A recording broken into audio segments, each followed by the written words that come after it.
lorsque tu es sur YouTube, les abonnés que tu obtiens, techniquement, ce ne sont pas tes abonnés. Tu pourrais crier que j'ai obtenu 1000 abonnés, j'ai obtenu 100 000 abonnés. Et techniquement, ta chaîne YouTube est hébergée chez YouTube. Donc si pour X ou bien Y raison, YouTube décide de fermer, ou bien YouTube est contraint de fermer, alors les abonnés que tu as réussi à accumuler sur YouTube seront définitivement perdus. Pareil sur Facebook. Si pour X ou Y raison, Facebook a des problèmes et est contraint de fermer l'entreprise, alors les abonnés ou bien les followers que tu as obtenus sur Facebook seront définitivement perdus. Donc c'est important d'avoir une présence en ligne. Tu gardes un certain contrôle, mais tu n'as pas le contrôle total. Par exemple, après avoir eu une pré en ligne, il va falloir maintenant décider, il va falloir concevoir un tunnel de vente. Là, c'est une expression dans le marketing. C'est tout simplement concevoir un système pour transformer les vues que tu vas générer à travers tes contenus, pour transformer les abonnés qui auront réussi à te suivre. Transformer tout ce beau monde en des personnes dont tu vois le contrôle, dont tu vois les informations. C'est donc là qu'on entre dans ce qu'on appelle capturer les informations, notamment à travers un email ou bien à travers un nom ou bien à travers un numéro de téléphone. Au moins, tu dois avoir des contacts de la part de tes potentiels clients. Tu dois toujours essayer d'avoir un élément pour contacter tes clients. Parce que les abonnés que tu as là, si tu n'as aucun contact d'eux, alors tu auras perdu plus ou moins du temps. Toujours avoir un élément pour contacter tes clients. Ça, c'est extrêmement important. Ça, c'est selon moi, du moins, c'est le moyen que j'ai trouvé jusqu'à présent.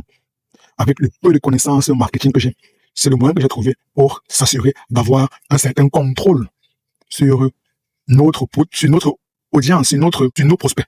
Et c'est ainsi qu'on pourrait avoir des clients de manière permanente, de manière consistante, sans compter sur le hasard. Imagine-toi un peu que tu as, je pourrais dire, simplement 10 000 abonnés sur YouTube et que tu as réussi à concevoir un système pour faire transiter ces abonnés vers ta liste email, par exemple. Donc, tu as des emails, je pourrais dire, de 10% des mails. Donc, tu as 1000 personnes qui étaient abonnées à ta chaîne YouTube et qui ont réussi à te donner leur email. Avec l'email là, si tu veux, par exemple, lancer une campagne de vente, tu as 1000 personnes qui vont voir ton message de vente. Supposons seulement que dans les 1000 personnes, il y a 1% de personnes qui achètent.